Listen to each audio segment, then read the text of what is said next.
We give our shalom to all of you who are watching us, brothers and sisters, men of God. I thank you. I acknowledge your time, your presence together with us, and your partnership of as well.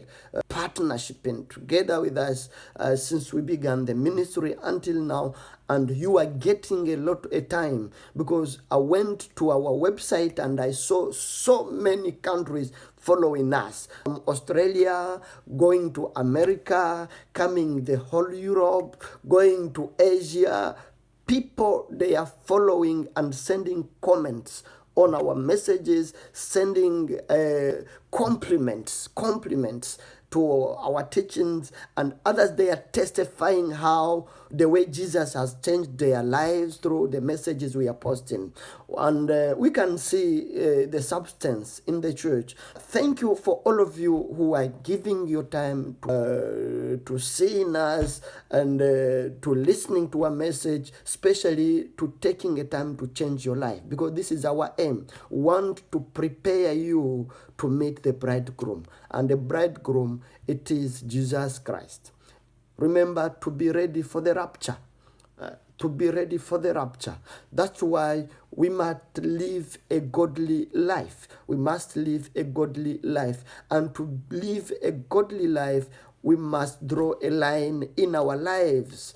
Draw a line. To draw a line, it means if you were a Christian, to live as a Christian, and you were a pagan, you decide to live as a pagan, you just decide to live as a pagan, and not confuse the others who are still going after the Christianity in their life, who are still wanting to change in their life. And this is why I brought this, to try to show you how you can identify yourself as a Christian, how you can draw a line as a Christian. Because drawing a line, it's a word, but in fact, how can you draw a line in your life? This is the teaching I'm coming with now.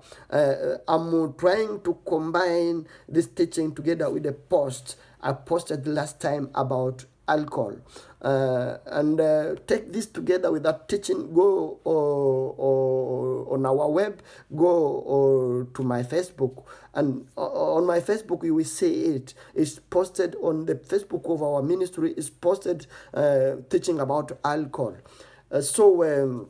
You know, we are seeing so many challenges in the society. At a government level, we are seeing a lot of challenges about alcohol. Criminality is increasing all the time because of alcohol drinking, and youth, they are not being able to complete their education because of being drunkard. So many homes, they are separating just because of alcohol drinking, and this is causing a lot of challenges to the state, administratively and socially. It is affecting the lives of many, and this is why we must talk about it. No matter what you who are drinking it will think, we have to talk about it, because this is Christianity. And if we want to meet the bride, we must look the way to avoid, to draw the line between our Christian life and the pagan life. The fifth testimony that you lose in your identification testimony, it is when you drink alcohol. You lose a testimony. You say, why? It's coming. When you sit together with people drinking alcohol, people do know you are the same. You are from the same kingdom, and then they fail to understand when you come with the word Christianity, sitting together with them drinking alcohol. testifying yourself you are a Christian, they get confused. They get confused. And they fail to understand of which kingdom you are identified with. It's a shame when you have to tell some people you are a Christian, because I'm telling you, your actions proves otherwise.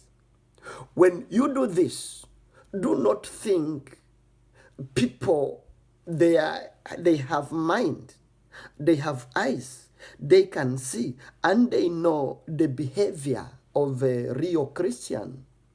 And then don't stress yourself sitting together with a worldly people drinking alcohol, and then you stress yourself, deceiving yourself, saying, no, I'm a Christian among them, because they know the mentality of a Christian. They know the behavior of a Christian. They have read some of them, and they know the Bible, because even the devil, he knows the Bible. They know that, and they are convinced that a real Christian does not have to take alcohol. And now that's why they will see you as no difference, as there is no difference between them and you. You know, in their mind, you are one of them, and there is no difference otherwise. This is why people feel comfortable in their false churches. I'm not calling it false church, because the church alone has no problem, but the people's mind, because a church is just a church. A person, the Bible is telling us that we are the temple of Christ. The fellowship of people, it is not that's not a bad thing. A bad mind, it is in you, who is a temple of Christ. That's why we want as Christian judge churches, because churches are there to take all the kinds of people, but a person to identify him herself, it is you who is a church of Christ. And when I'm talking about the church, I'm not talking about the church construction, the church, a fellowship of people, but the church as yourself, who is a fellowship of Christ, who is a bride of Christ, of a bridegroom, who is the bride to meet the bridegroom in the air, and who is to be prepared for rapture. And now, these people figure they are on the road to heaven. Really, by sitting or taking with them such a behavior I come to talk about. Now, losing one's identification with the kingdom of God, they are losing by deceiving them in this way. They are losing their identification with the kingdom of God. It is like as if they are losing one's mental capacity. Of course, they are losing their mental capacities. They are losing a mental capacity. And once you lose a mental capacity, you lose something very potential in your life. How will you be able to make a job to pass? Because you are the responsible of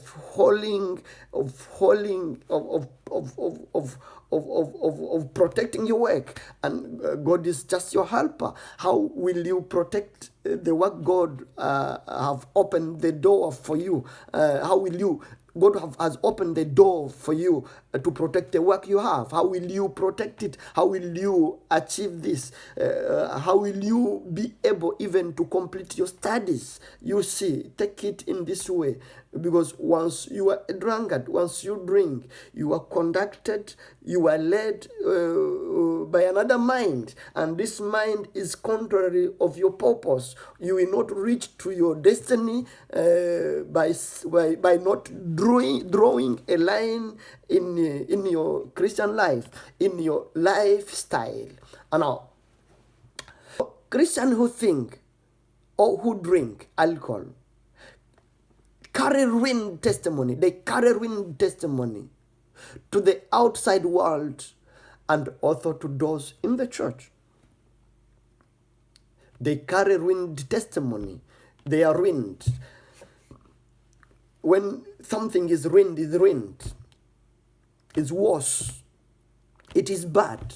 They defile themselves. And when you defile yourself, you are carrying a ruined testimony to the world.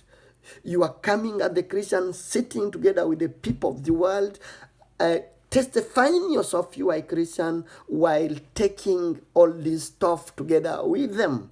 And then there is no difference between you and them. And then once you do this in your home, in your house, in your marriage, in your business, even before your employees,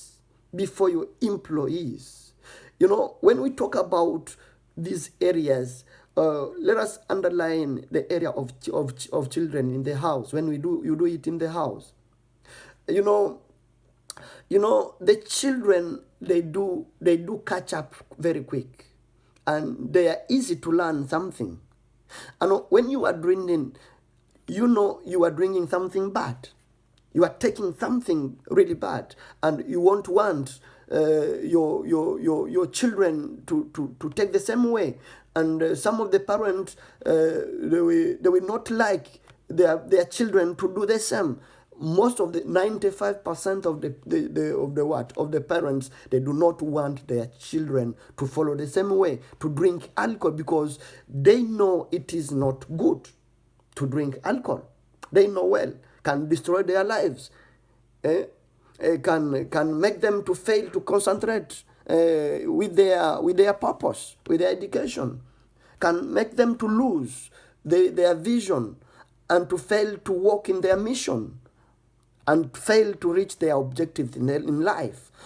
I'm meaning, and I'm telling you, and really I'm so concentrated about it, because I'm much concerned about it, because I've seen a lot of challenges as we have I talked before. You know, we are failing to handle the cases in the municipalities, in the areas of life, social lives, because most of the challenges are from the alcohol taking. And now, these children, they tend to follow the parents in their training, because when you are drinking, and your children, you are not drinking in darkness. Your children, they know, they are following you up. They know what you are doing. Openly, you are doing it, and in reality, they are seeing what you are doing. In other words, you are training them. Do you not think? Really, it is confusing to a child to see a daddy like you, to see a mom like you, praying, concentrated, prayer warrior, and taking alcohol, taking smoke, taking beer, going into a prayer room, prayer warrior like you, a dad like you, a well-respected. You may be a president, you may be a queen, whoever you are. It's a confusion. That's why in